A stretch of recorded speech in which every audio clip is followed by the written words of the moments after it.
like the sunrise, so I like the sunrise. I hope it likes for me.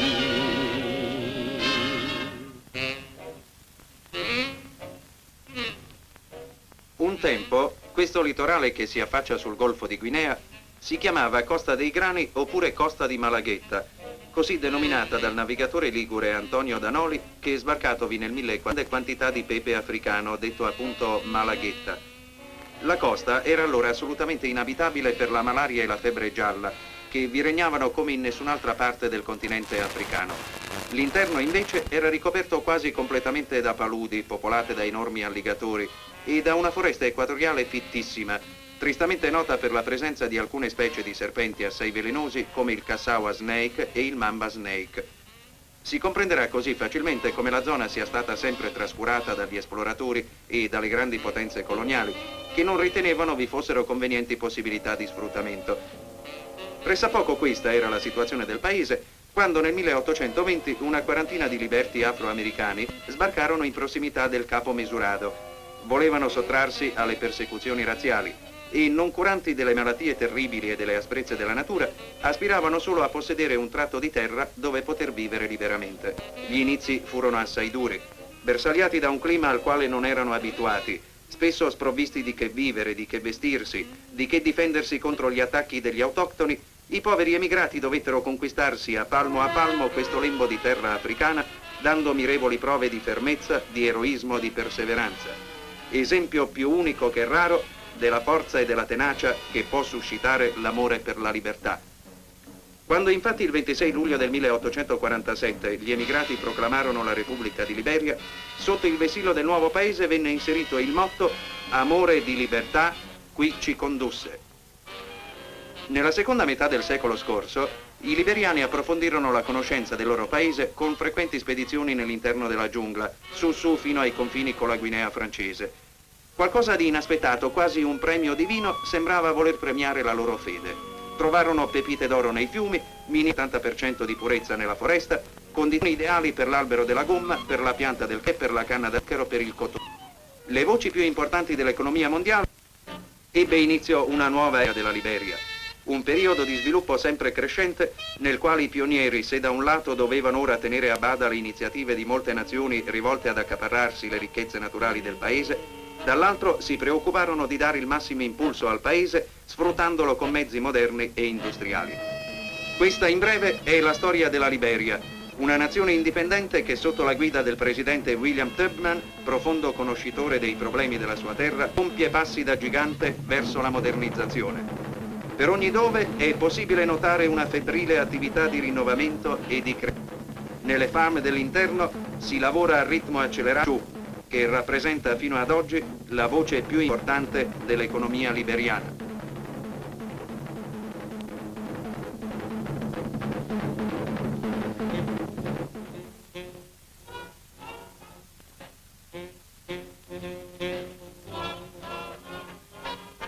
Alla periferia di Monrovia, la capitale, così chiamata in onore del presidente americano Monroe e assertore dei principi di libertà, moderni bulldozer e caterpillar si aprono a poco la strada laddove fino a ieri era la giungla.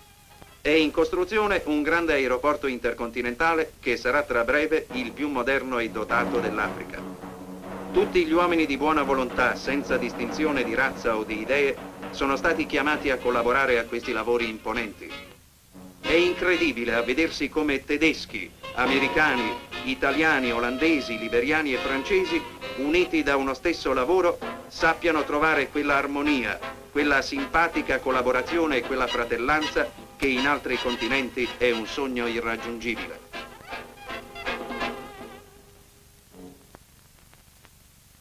$20 milioni sono stati spesi recentemente per il modernissimo porto libero di Monrovia, dove giornalmente attraccano navi di tutte le nazionalità, scaricando macchine, manufatti, oggetti di abbigliamento e caricando materie prime, principalmente gomma, ferro, cotone, caffè, cacao, olio di palma, avorio.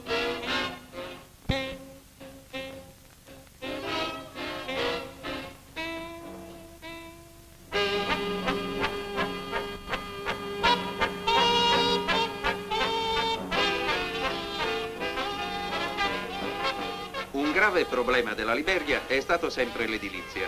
Ora il governo lo ha affrontato coraggiosamente.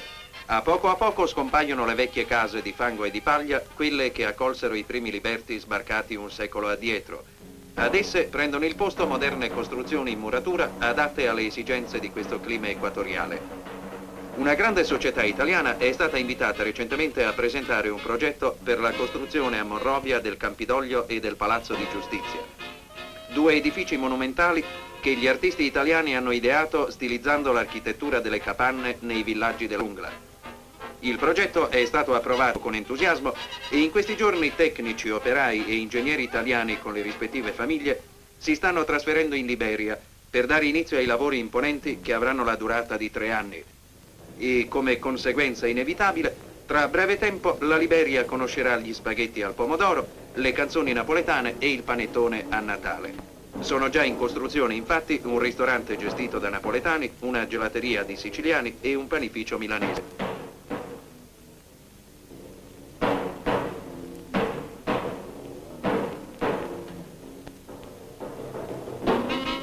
Sulla collina del Capo Mesurado, proprio dove sono sbarcati i primi pionieri, è già edificata buona parte della città, la parte diciamo così ufficiale. Il West African College, una specie di scuola superiore, il monumento ad Ashmun, il primo governatore liberiano, i ministeri dell'istruzione pubblica, degli affari esteri, l'Executive Mansion, ossia l'abitazione del presidente, la posta, la banca ed altri monumenti a ricordo di chi difese in questi ultimi anni l'indipendenza e la libertà della Liberia.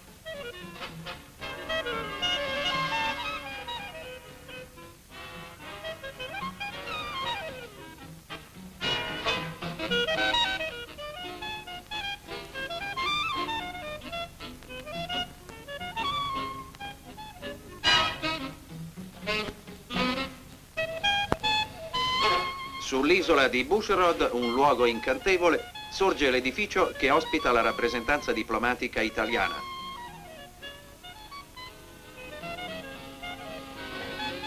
Una cifra non indifferente del bilancio liberiano è destinata alla pubblica istruzione. Anzi, statistiche dicono che relativamente alla densità, la Liberia è la seconda nazione nel mondo, dopo la Svezia, per i fondi che dedica all'insegnamento. In ogni più piccolo villaggio della giungla esiste una scuola inferiore. Nelle città minori della costa, come Harper, sono state istituite le cosiddette alte scuole, che corrispondono ai nostri ginnasi licei. Gli studenti più meritevoli, infine, si iscrivono all'Università di Monrovia. Anche nella religione, la Liberia vuol mantenere il suo primato. Nella sola Monrovia si contano ben 12 chiese di diverse sette protestanti. La fiorente missione cattolica è forte di circa 10.000 fedeli e possiede la migliore scuola privata della Liberia, la St. Patrick's School.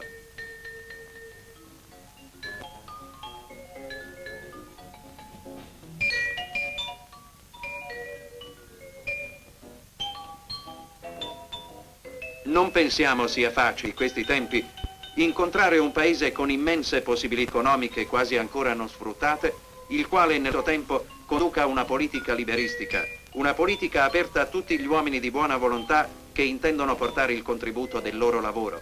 E questo particolarmente a noi italiani, che sempre con simpatia ed amicizia siamo stati accolti in Liberia, perché è già noto il nostro lavoro in Africa e la sincera collaborazione che sappiamo offrire alle nazioni nelle quali emigriamo.